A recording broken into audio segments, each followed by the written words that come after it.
The champagne was still cold when Victor leaned back on the deck of the rented yacht.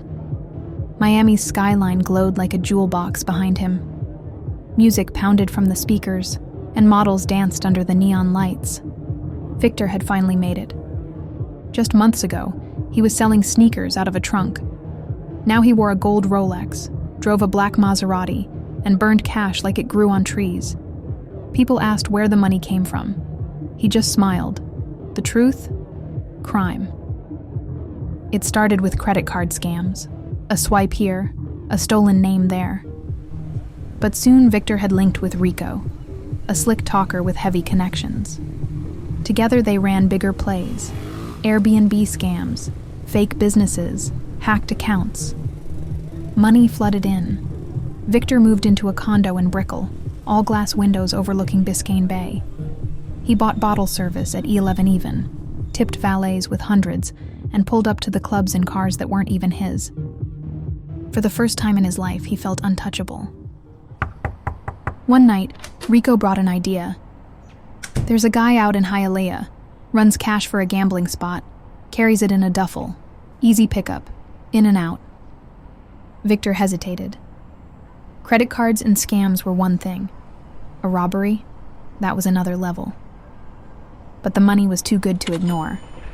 So Victor, Rico, and their friend Luis rolled up in a stolen SUV. Luis was the youngest of the crew, always smiling, always eager. They waited outside the gambling joint for their target, to what felt like hours. Then finally, they spotted the mark leaving a rundown building, duffel bag in hand. Rico gave the nod. Go. They jumped out, masks on. Victor grabbed the bag.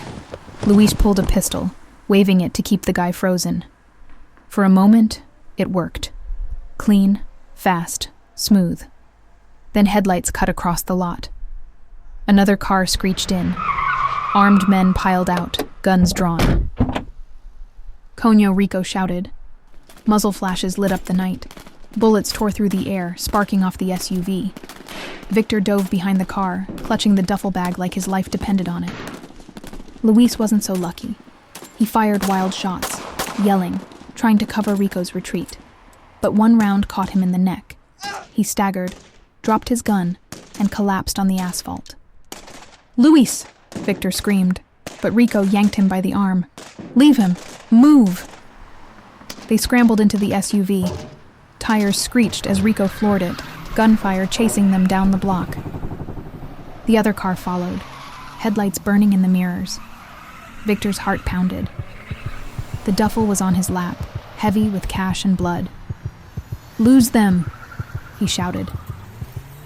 Rico swerved hard into a narrow side street, then cut the lights. The SUV bounced over potholes, nearly scraping the walls of the tight alley. They slid behind a row of dumpsters, engine off, holding their breath. The rival car roared past at the next intersection, speeding blind into the night. Silence. Only then did Victor realize his hands were shaking so badly he could barely hold the bag. Luis was gone. $20,000 sat in the duffel bag, but it might as well have been $20. Not worth a life, not worth a kid's blood. Victor tried to drown the guilt in liquor and neon. For weeks, he bought bottles at the club like nothing had changed. He told himself, this is what Luis would have wanted, to keep going, to live big. But every time the lights hit his face, he saw Luis's eyes in that parking lot, wide, shocked, then empty. And Miami could smell weakness. Word spread. Some said Victor set up the job. Others whispered the rival crew was coming for him. Suddenly, doors that used to open started closing. A supplier cut ties. A hacker they worked with got picked up by the police. Word was he'd already started naming names to cut a deal. Even Rico started talking about skipping town. A robbery at a local gambling spot turned deadly last night. 3 suspects were confronted by armed patrons inside. Too much heat, bro, Rico muttered one night, pacing the condo with a half-empty bottle in hand. We can't sit here forever. They'll come knocking. Victor snapped back. "We built this. We don't run." But Rico just gave him that tired look, the kind hustlers give right before disappearing. It started with the banks. One by one, their accounts froze. Fake businesses flagged, cards stopped working. Then the seizures came, money gone overnight. Victor woke up one morning to his Maserati missing from the garage, repossessed. Later that same week, the condo manager handed him an eviction notice. "Too many missed payments. Sorry, man.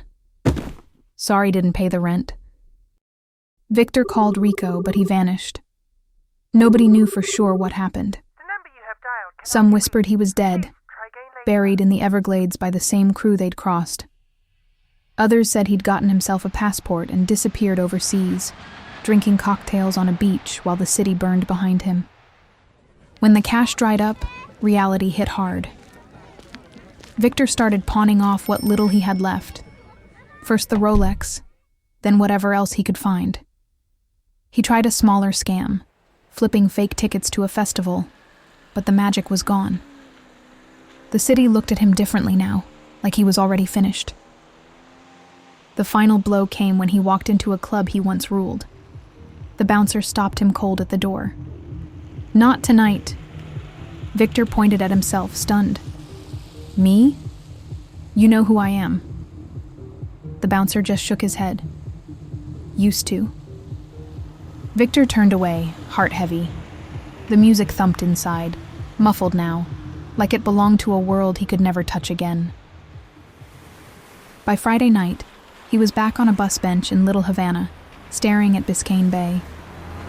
The same spot where he used to dream of yachts and penthouses. Except now, he had nothing. Not even Rico. Not even Luis. Just a dead phone in his pocket and 20 crumpled dollars left. Victor thought of Luis again, the kid who had laughed through every job, who believed in him, who never got to spend a dime of the money they'd made. The city had given Victor everything: money, power, respect. And then it had ripped it all away. His phone buzzed, an unknown number. Got another opportunity, easy money. Victor laughed, bitter and hollow. He stood up, shoved the useless phone into his pocket, and walked into the Miami night.